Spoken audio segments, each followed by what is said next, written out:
Tentang kisah yang terjadi pada manusia.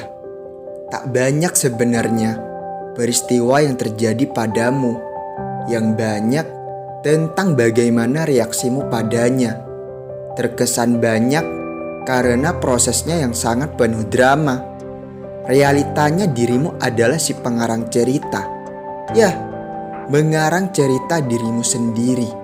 Si pengarang cerita memikirkan bait demi bait kata, entah itu cerita baik ataupun cerita buruk yang mau dikarangnya. Lalu semua karangan yang ada di pikirannya dia aplikasikan dalam bentuk tulisan, hingga bait demi bait kata yang dikarangnya menjadi sebuah buku cerita yang akan dibaca semua manusia.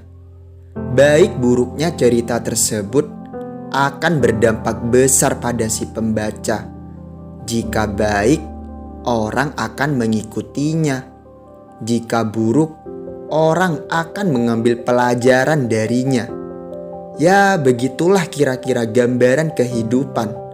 Kamu mengarang dalam bentuk rencana. Apa yang sudah kamu karang akan ditulis dalam bentuk tingkah laku. Semua kumpulan tingkah lakumu akan menjadi sebuah buku kisah yang menceritakan semua kebaikan dan keburukanmu. Jika baik, orang akan menjadikanmu panutan. Jika buruk, orang akan menjadikanmu pelajaran. Semua aksi yang sudah kamu jalani akan menjadi cerita abadi dalam hidupmu. Ukirlah cerita yang baik-baik agar dirimu mempunyai sejarah baik nantinya. Ya, meskipun tiap bait cerita seseorang tak semuanya manis, tapi berusahalah membuat cerita yang manis-manis, karena suatu saat ceritamu akan dikenang oleh orang sekitarmu, dan tak ada yang pantas dikenang kecuali cerita indah seseorang. Jadilah panutan seseorang tanpa kamu menyuruhnya. Kebaikan yang dilakukan seseorang karena disebabkan dirimu akan jadi jariah nantinya.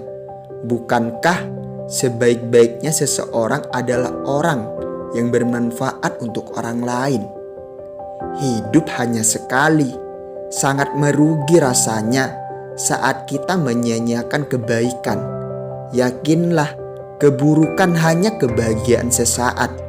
Penyesalan pasti akan segera datang setelahnya. Jangan sampai dirimu dijadikan bahan pelajaran karena kisah burukmu. Namun, jadikanlah dirimu panutan karena kisah baikmu. Dengan begitu, hidupmu akan terasa lebih bermakna. Bermakna bagi diri sendiri maupun orang lain. 10% dari hidup ini adalah tentang apa yang terjadi pada dirimu, dan 90% sisanya adalah tentang bagaimana caramu bereaksi terhadapnya.